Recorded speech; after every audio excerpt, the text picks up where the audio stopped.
Bonjour à toutes et à tous. Bienvenue dans cette nouvelle réflexion où nous allons ensemble tenter de déconstruire une phrase si souvent répétée par certains juristes religieux pour légitimer leur autorité sur les autres. Cette phrase, vous l'avez sûrement déjà entendue.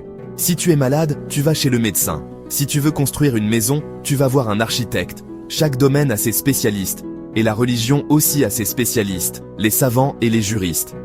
À première vue, cela paraît simple et logique, mais si on y regarde de plus près, on découvre qu'elle cache un raisonnement fallacieux, voire dangereux.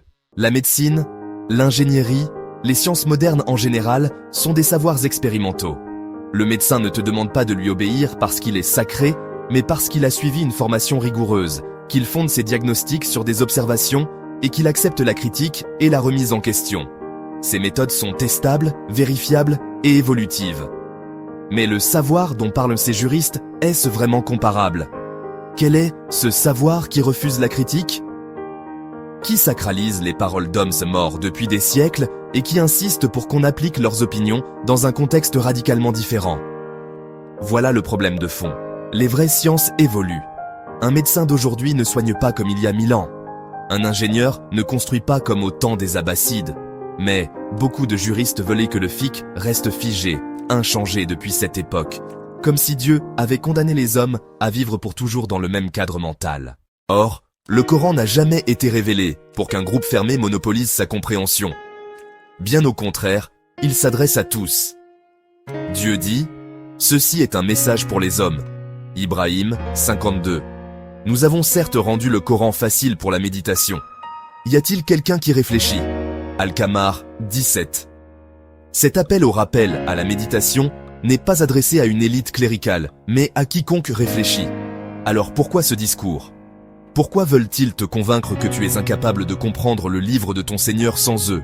Parce qu'il s'agit, tout simplement, d'un pouvoir.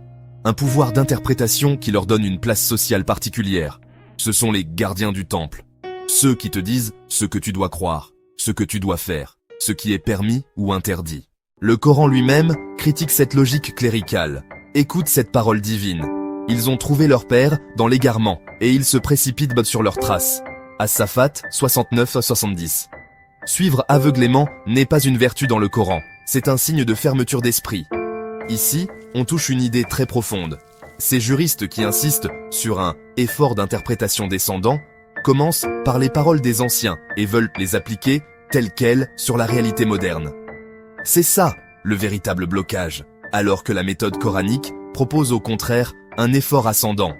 Partir de la réalité changeante, observer les signes dans l'univers et en nous-mêmes, renouveler notre lecture pour mieux saisir la vérité divine. Écoute cette sublime invitation, nous leur montrerons nos signes dans les horizons et en eux-mêmes, jusqu'à ce qu'il leur devienne évident que c'est cela la vérité. Fusilat 53. Quelle merveilleuse pédagogie! La vérité divine ne se fige pas dans des phrases closes, mais se dévoile progressivement à travers le temps, grâce aux découvertes et à la réflexion.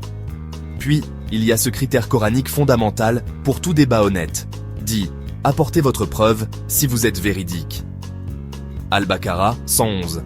Ce n'est pas juste un défi rhétorique, c'est un principe épistémologique.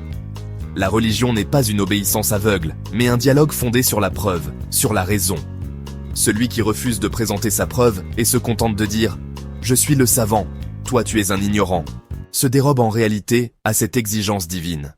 Pose-toi la question, qu'ont-ils apporté au savoir islamique ces juristes figés depuis 12 siècles ? Ont-ils répondu aux défis moraux, économiques, scientifiques du présent ? Ont-ils cherché de nouveaux éclairages, de nouvelles lectures ? Ou se sont-ils contentés de répéter des réponses toutes faites, issues d'un autre temps ? J'en arrive ici à la conclusion de cette réflexion. La religion, dans la vision coranique, n'est pas un domaine réservé, au sens d'un pouvoir fermé, mais une invitation ouverte à la méditation. Les gens du rappel, qu'on nous ordonne d'interroger, ne sont pas nécessairement ceux qui portent des titres ou des diplômes religieux, mais toute personne capable de rappeler la vérité, d'apporter une preuve, de réfléchir sincèrement. Il n'y a aucune sainteté humaine après le messager de Dieu, paix sur lui. Nul ne peut monopoliser l'explication ou exiger la soumission sans débat. Le critère de vérité est la preuve. Apportez votre preuve si vous êtes véridique. Sans preuve, il n'y a que domination et silence imposé. Pour conclure, je m'adresse à moi-même et à vous. Soyons de ceux qui se rappellent. Lisons le livre de Dieu avec des cœurs vivants, des esprits ouverts, des yeux attentifs aux signes dans l'univers et en nous-mêmes. Ne remets jamais ton intelligence aux mains de quelqu'un d'autre. Ne fais pas de ta foi une imitation aveugle. Fais-en une quête sincère, un effort continu pour approcher la vérité. Il y a en cela des signes pour des gens qui raisonnent. Je suis Issam. J'invite tous ceux qui me suivent et regardent mes épisodes à méditer, à rechercher et à se libérer des chaînes imposées par les imams de la jurisprudence à nos esprits. Et n'oubliez pas de soutenir ma chaîne en vous abonnant, en partageant, en commentant et en aimant les vidéos. Merci.